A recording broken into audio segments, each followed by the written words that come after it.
versículo 11 é o versículo tema desta festividade. Mas para nós entendermos bem o que diz no contexto desse versículo, é importante nós lermos todo esse trecho. Como nós podemos observar, aqui é a carta à igreja de Filadélfia. Ao anjo da igreja em Filadélfia escreve: essas coisas diz aquele que é santo, que é verdadeiro, aquele que tem a chave de Davi, que abre e nenhum homem fecha, que fecha e nenhum homem abre. Eu conheço as tuas obras. Eis que tenho posto diante de ti uma porta aberta, e nenhum homem pode fechá-la, porque tens uma pequena força, e tens guardado a minha palavra, e não negaste o meu nome. Eis que eu farei aos da sinagoga de Satanás, aos que dizem ser judeus e não são, mas mentem.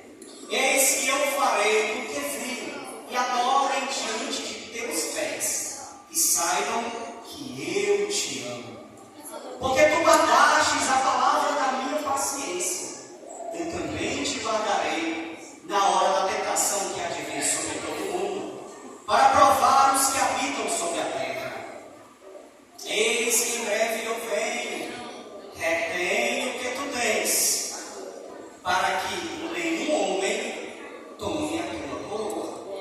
Aquele que vencer, eu o farei uma coluna no templo do meu Deus, e ele não sairá mais de lá.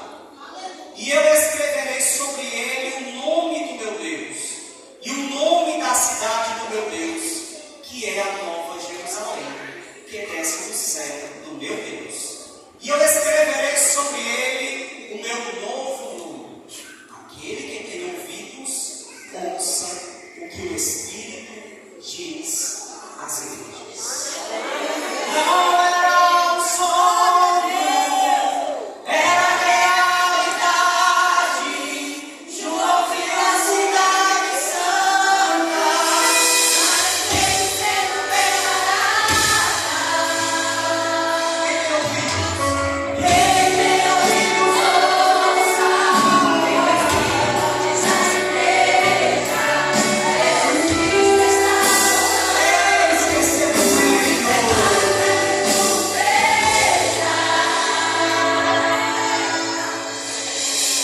amados irmãos, o trecho, por favor, coloca a mídia santa do Senhor, que seria o que nós tratamos sem a mídia.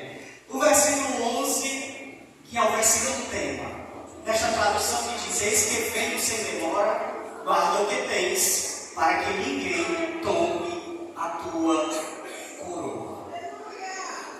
Meus amados irmãos, esse é um trecho que, como nós bem dissemos, faz parte da carta que Jesus, diretor, enviou para a igreja de Filadélfia. A igreja de Filadélfia, dentre todas as igrejas da Ásia Menor, era a igreja mais jovem, era a igreja mais nova. Das 7 igrejas, ela era a mais nova.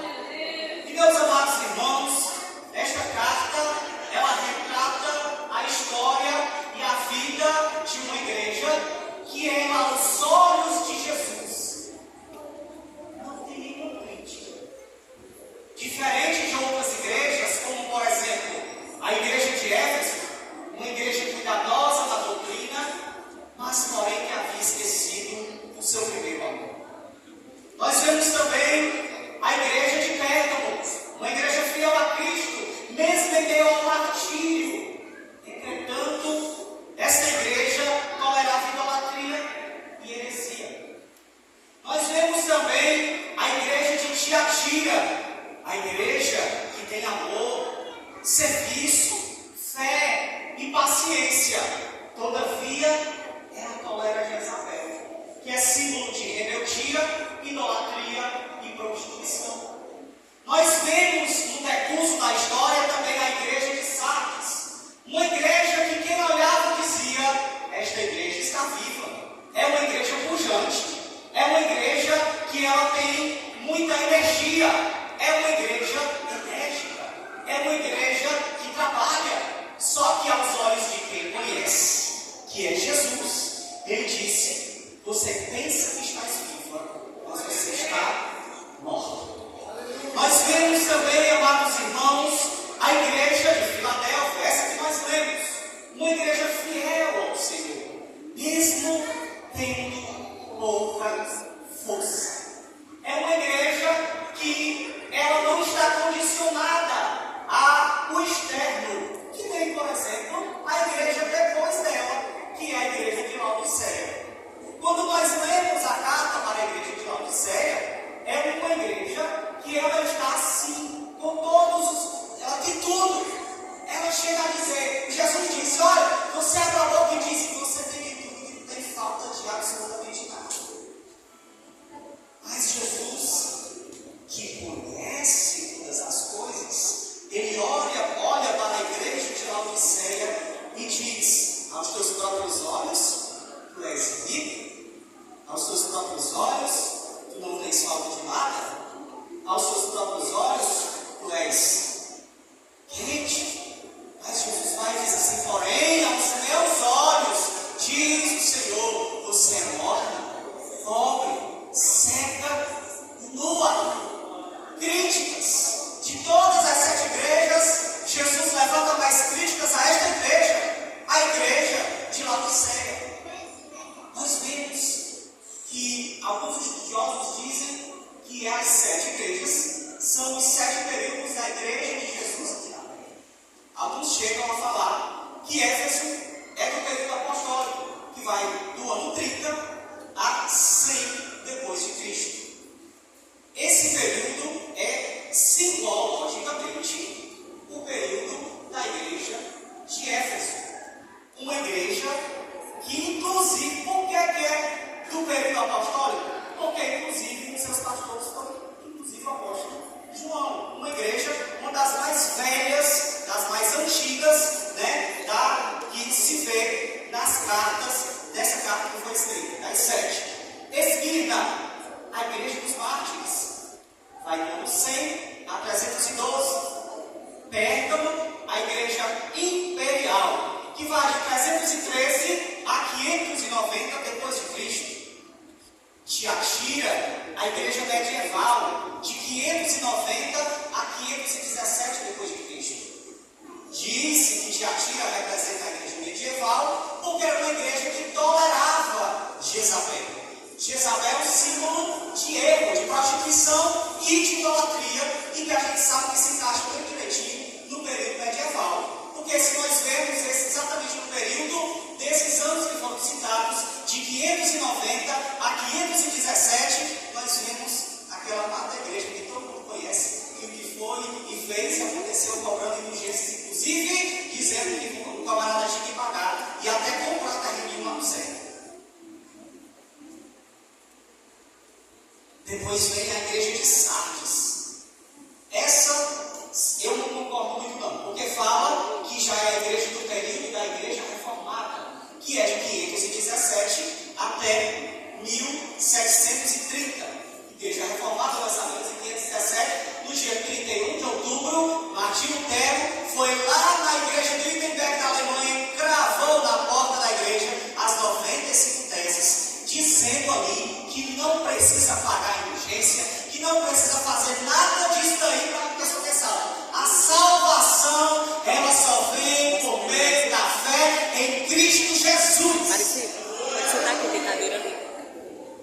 Segundo eles, a igreja de Sardes, por que eu não concordo? Porque Jesus olha para Sardes e diz que a igreja ela era viva, mas estava morta.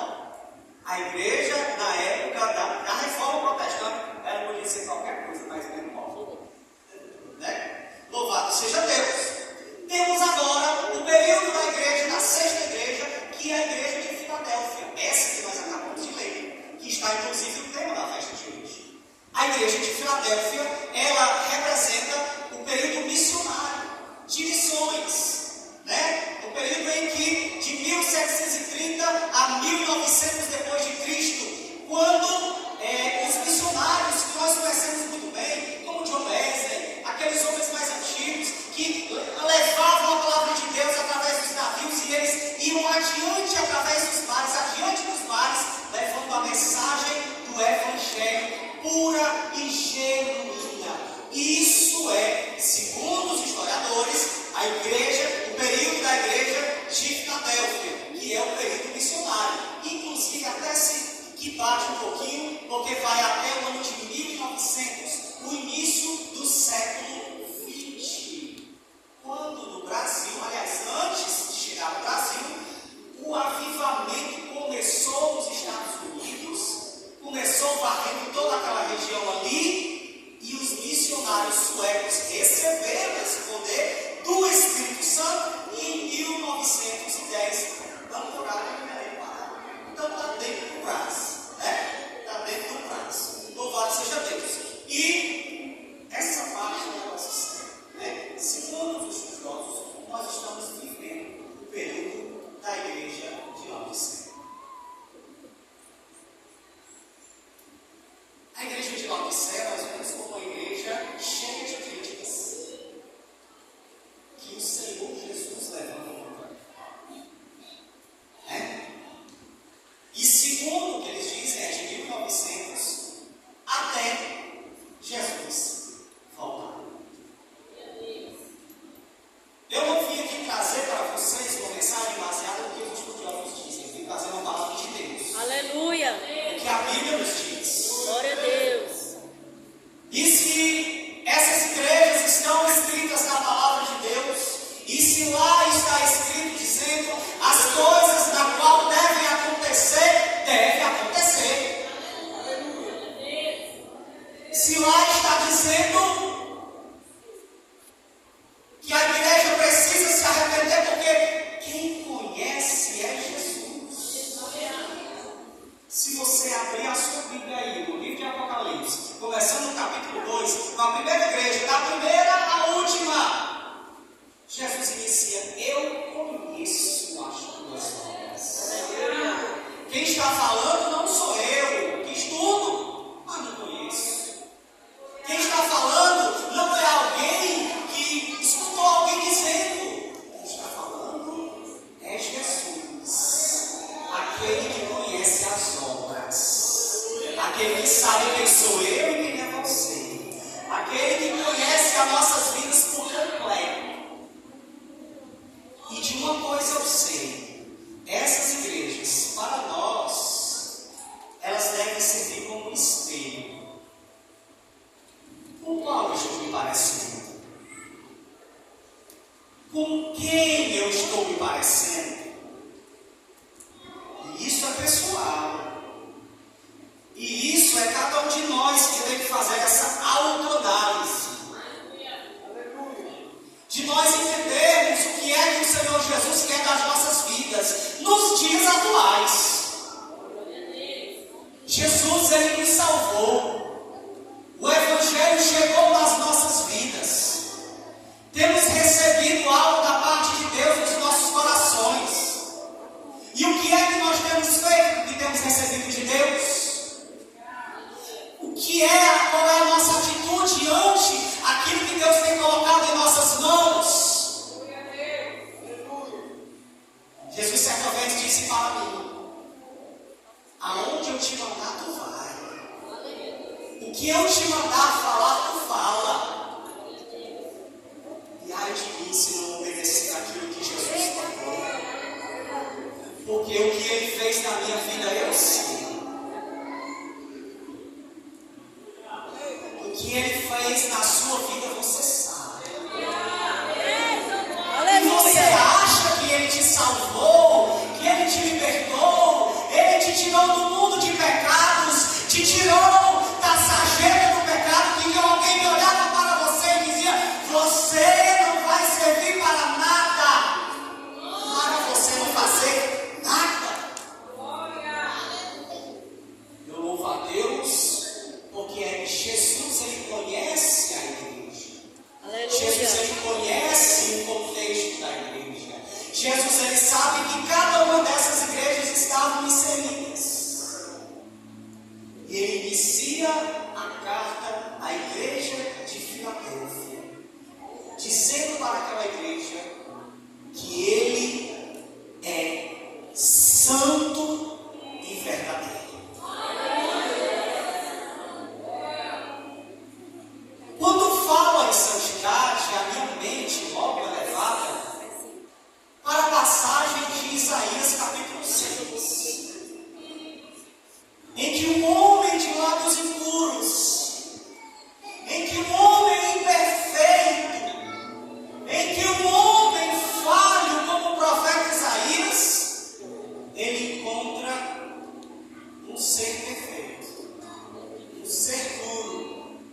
um ser santo.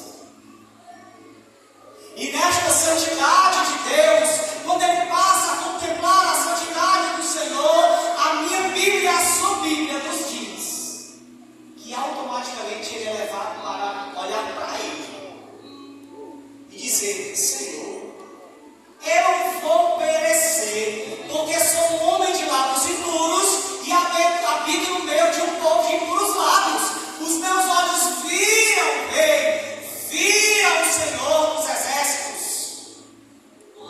E a Bíblia diz que quando ele reconhece, olha que coisa linda. Qual é o segredo? Reconhece. Jesus, ele reconhece. Isaías, perdão, ele reconhece que é um homem de lábio impuro.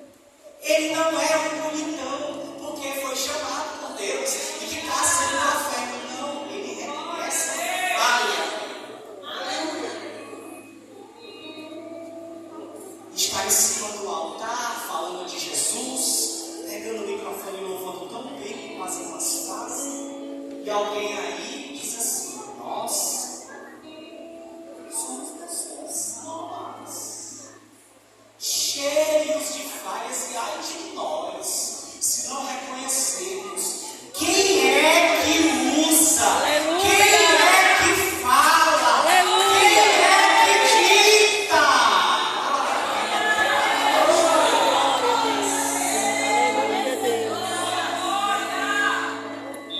Que seria de nós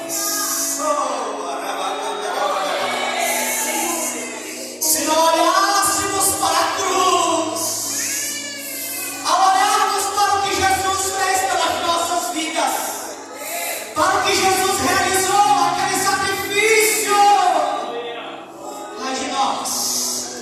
Ai de nós, com certeza pereceríamos. Mas a Bíblia fala, louvado seja Deus.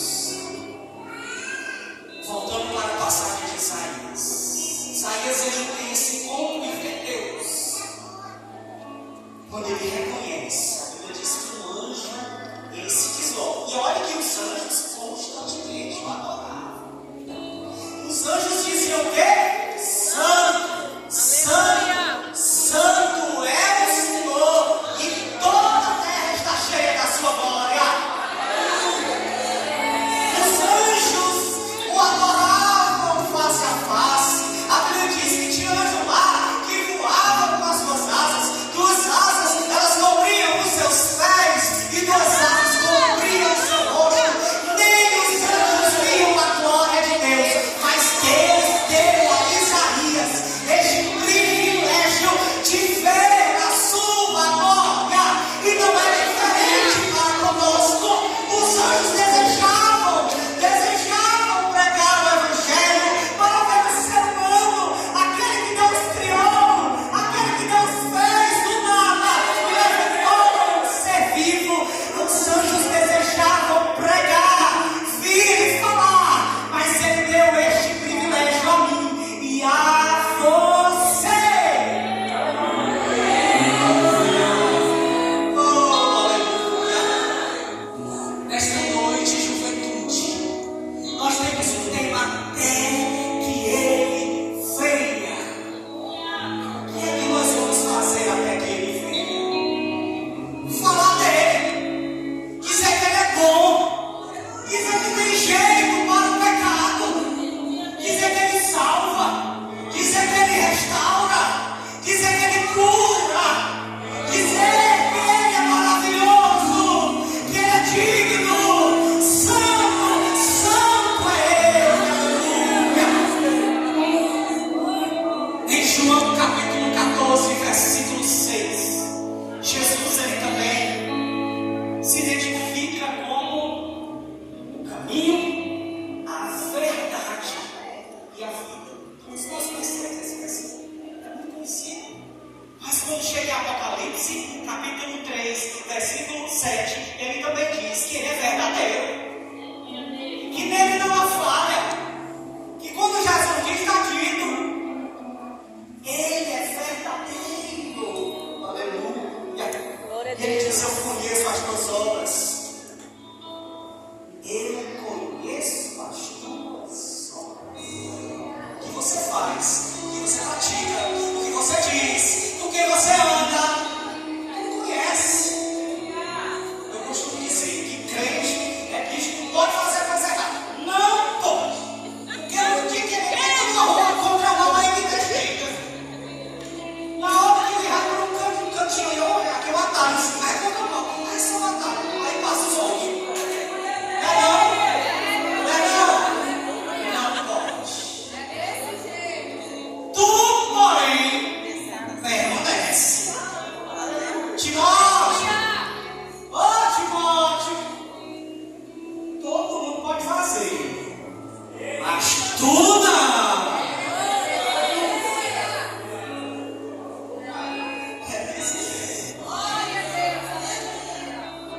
E a Bíblia diz que Jesus coloca uma porta aberta diante daquela igreja. Uma porta aberta. O que quer dizer isso? Irmãos, a porta estava aberta. Essa porta aberta é a porta da evangelização. A igreja de Filadélfia estava localizada e era conhecida como a porta para o Oriente. Naquela época existiam as estradas, existiam as rotas. E ali era a rota do correio imperial, em que passava, escoava, todas as riquezas do Império Romano. E passava por Filadélfia. Era uma cidade bem organizada, apesar de ser uma cidade jovem, era uma cidade bem organizada. Então, Jesus, ele entende que o contexto daquela cidade dizia que ela era uma igreja que era uma porta de entrada, para as outras cidades, para o Oriente, para que assim houvesse um escoamento. Tudo passava por Filadélfia. E aí, Jesus, entendendo esse contexto, ele pega o gancho. Eis que eu pus diante de ti, Filadélfia, uma porta aberta. Só que antes dele falar da porta aberta, ele diz que tem a chave de Davi, que abre e ninguém fecha, e que fecha e ninguém abre. A chave de Davi é ele, é Jesus. Aleluia! Ele diz assim: olha, que chave significa autoridade. Chave significa poder. O camarada, quando ele é bem visto na cidade, pensava na chave da cidade pega assim. Pois é. Jesus, ele é essa chave. Ele é a própria chave de Davi. A chave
perseguida. Sabe por quê?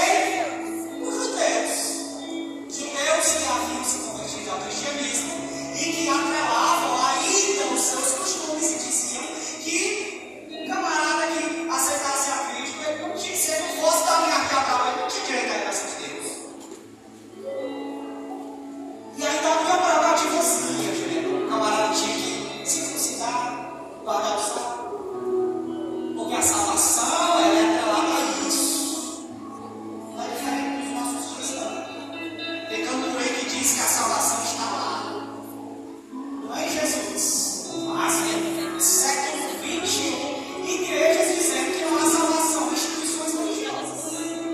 Se você não fizer isso, não fizer isso, não fizer isso, não fizer isso, e não congregar aqui a salvação, perdeu. Onde já se viu uma coisa dessa? A salvação está em Jesus. Ele diz que Ele é o único caminho que leva a Deus. Versículo 10.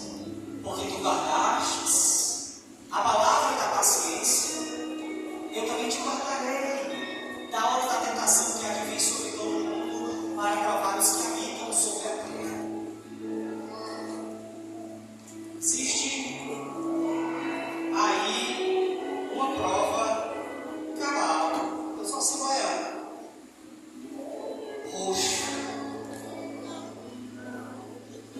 Pregue para o nosso político.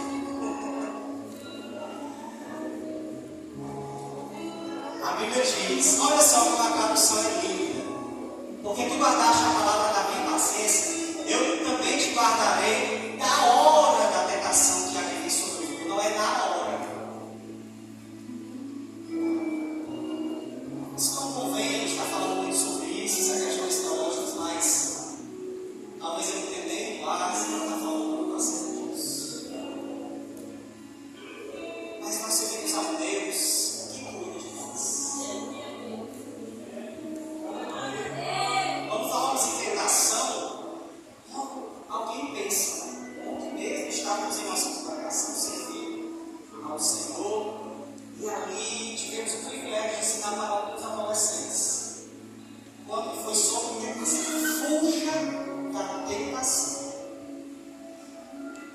E nós vimos ali que alguns tinham uma certa dúvida nesse momento. Eu perguntei, é pecado ser tentado? Muitos disseram que sim. Só que, irmãos, nós somos fracos. Nós somos fracos. O Senhor não lembra que a gente é bom.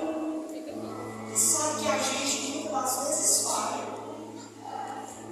E a tentação, de acordo com o que Tiago diz, ela já está dentro de nós. Nós precisamos identificar. Porque cada um é tentado e encontrado pela sua própria consciência. Meu Deus. É pecado ser tentado? Não. O pecado é eu ceder à tentação. Só que existe uma promessa. O vosso Deus não vos deixará ser tentados acima ou além do que possais suportar. Nosso Deus não permite. Servimos a um Deus que cuida de nós nos mínimos detalhes, que nos dá a necessária força, a garantia da gente permanecer. Pergunte o afastado da casa de Jesus. Ele pode culpar. Gente, a culpa às vezes é das pessoas mesmo. Mas a Deus não. Deus não tenta ninguém. Nosso Deus, Ele dá a graça para suportarmos a tentação. Existe um homem na Bíblia que diz que não sabe se pelo Espírito ou acordado em carne, mas que foi levado até o terceiro céu. E pelas excelências das revelações que recebeu da parte de Deus,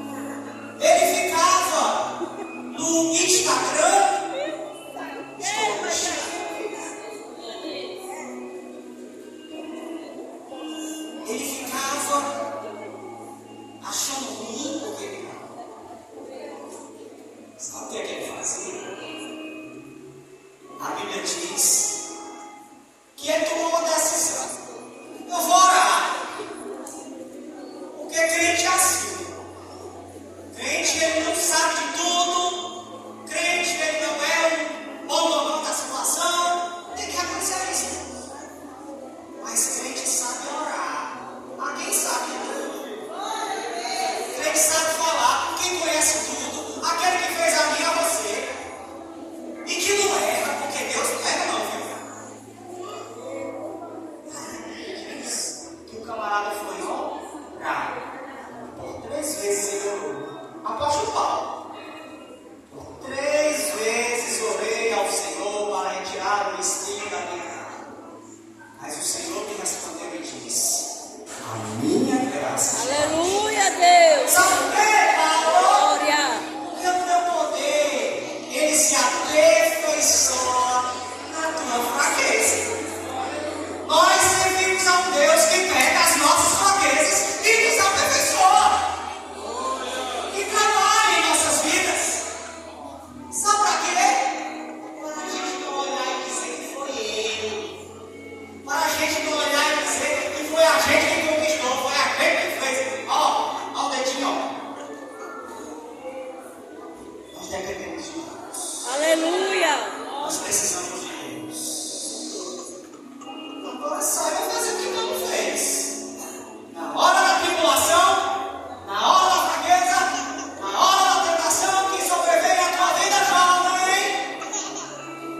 Eu não fui jovem, não, eu sou jovem, tenho 35 anos, mas eu não fui jovem. E você pode ser velho como for, você é nada. Porque se existe uma coisa que nós não podemos enfrentar, é aquilo que é mais forte que a gente. Fuja! Você não sabe viver o exemplo de José? Ó, não ficou querendo ajeiro, esperando até terminar. Foi-se embora. Porque sabia que era uma coisa que ele devia fugir. Paulo a Timóteo diz: olha, Timóteo, tu é jovem. Foge dos desejos da nossa alma. Sabe por que Jesus está dizendo isso hoje? Porque tem gente dentro da igreja, meu pastor com todo respeito, mas que acha que é normal não orar e não ter relações sexuais. Nós precisamos falar, né, irmãos? Nós precisamos falar que isso é pecado. Infelizmente, algumas coisas têm ficado natural. Eu tenho 35 anos e de uma época dessa a gente tem notado um pouquinho que eu mudou um pouquinho o jeito de orar. O senhor é bem mais velho que eu. Eu não sei se o senhor se lembra, também não sei se o senhor tem de fé. Mas antigamente se orava Jesus. Não deixa o mal ouvir para entrar no nosso meio. Hoje em dia se ora: Jesus, tira o mal do nosso meio. É verdade. Mesmo Jesus. Aleluia. Olha Jesus dizendo: eu conheço as tuas obras, viu? Deus conhece quem você é.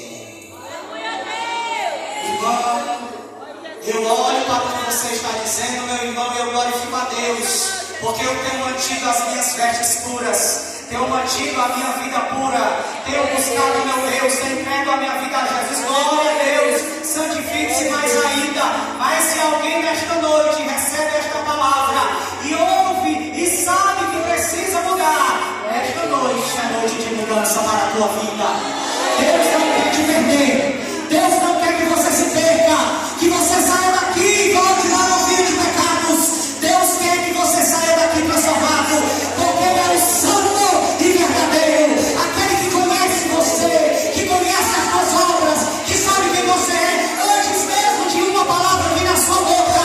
Ele já sabe quem você é.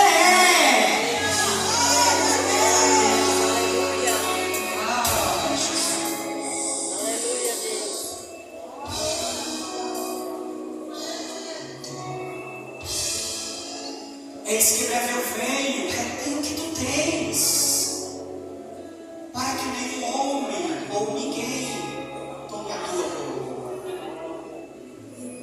Aquele que venceu farei uma coluna no templo do meu Deus, e não será mais de lá, e eu escreverei sobre ele o nome do meu Deus, e o nome da cidade do meu Deus, que é a nova Jerusalém que desce do céu do meu Deus. E eu escreverei sobre ele o meu novo nome. Olha que maravilha. Meus amados irmãos, a promessa para a igreja de Filadélfia que ela seria uma coluna no templo do meu Deus. É porque quando se fala em coluna, você logo vai pensar em algo que é resistente, algo que é forte. E aquela cidade, a cidade de Filadélfia, ela era acometida por diversos terremotos. Acontecia terremoto daqui para ali. As famílias viviam aterrorizadas por conta dos frequentes terremotos que acometiam aquela terra. Muitos até saíram de dentro de suas casas e iam morar fora da cidade em tendas, porque era constante ver terremotos, casas rachadas, casas desabando. Isso era algo comum. Então, por conta disso, eles se afastavam. Mas Jesus fez uma promessa: olha, pode vir o terremoto que vier, mas tu serás uma coluna no templo do meu Deus. Quando você abre o teu livro de história, ou da minha época ela passa, né? Pois é, aí você abre aquele livro ou vai na internet e pesquisa sobre ruínas. A primeira coisa que você vai ver nas ruínas, inclusive lá na cidade de Al-Aqsa, que é na Turquia, onde ficava a antiga cidade de Filadélfia. Quando você abre lá, você vai ver algumas fotos de colunas. Tem ruína para todo lado, resto de tijolo caído, mas tem coluna de pé. Tem coluna de pé. Aí Jesus vai em Mateus capítulo 7, a partir do verso 24. Jesus ele vai falar de dois fundamentos: aquele que constrói sobre a areia e aquele que vai construir sobre a rocha. Aquele que constrói sobre a rocha termal. Jesus é a nossa rocha. Jesus é aquele que nós podemos confiar, aquele que nós podemos construir a nossa vida, renunciar ao pecado, porque Jesus diz que é pecado. Se ele diz, eu não vou fazer. Quando eu não faço, eu estou construindo a minha casa sobre a rocha. Quando eu vivo uma vida de santidade, eu estou construindo minha casa sobre a rocha. Quando a minha carne, a minha fraqueza diz que eu devo pecar, que eu devo fazer, os meus amiguinhos dizem que eu devo ver isso ou ver aquilo, Jesus diz, não faça. Não faça. Aí eu não faço. Quando eu não faço, eu estou construindo a minha casa sobre a rocha. E Jesus diz que para esses que fazem tais coisas, serão uma coluna, que pode vir o tempestade que vier, que pode vir o terremoto que vier, pode vir a luta que vier, eles permanecerão de pé.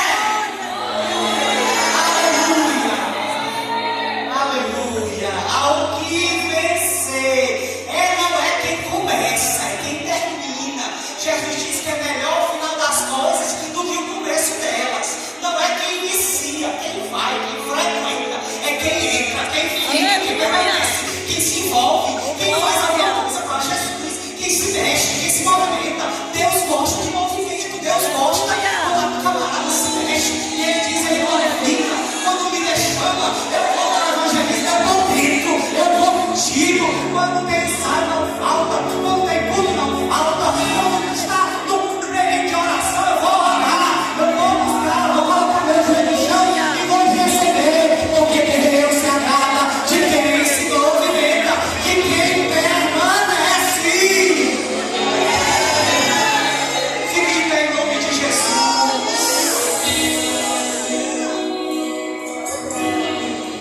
Louvado seja o nome do Senhor Jesus. Essa noite, sim, eu não posso sair daqui, eu não sei, eu não conheço os irmãos, mas se porventura está alguém em nosso meio que ainda não aceitou a Jesus como Salvador, este é o momento, venha até a frente, venha ser esta coluna no templo do Senhor, venha ser coluna dentro da tua casa. Existe uma promessa para a sua vida, crê no Senhor Jesus e será salvo tu e a tua casa. Jesus quer trabalhar na tua vida, jovem. Jesus quer realizar a sua obra na tua vida. Vem esta noite, aceite esse Jesus que é santo, que é verdadeiro, que é maravilhoso. Mas também se quer seja se reconciliar. Vem.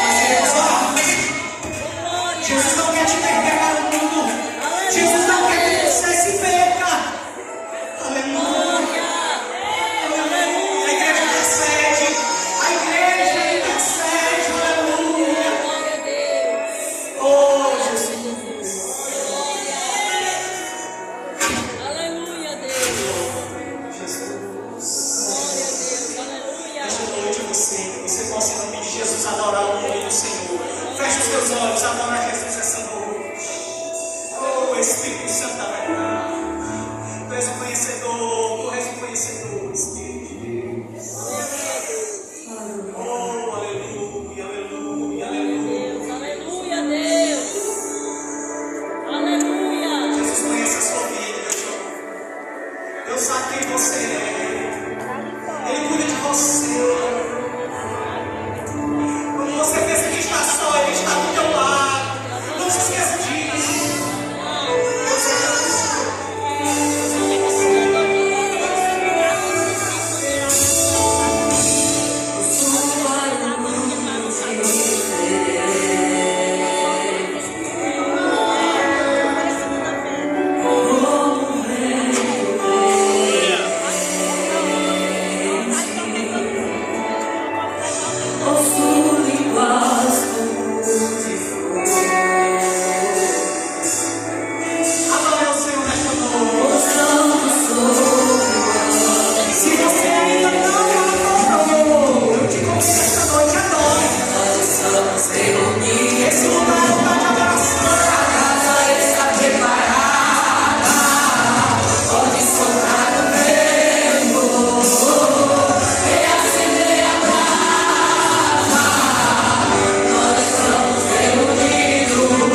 Michel fazendo oração.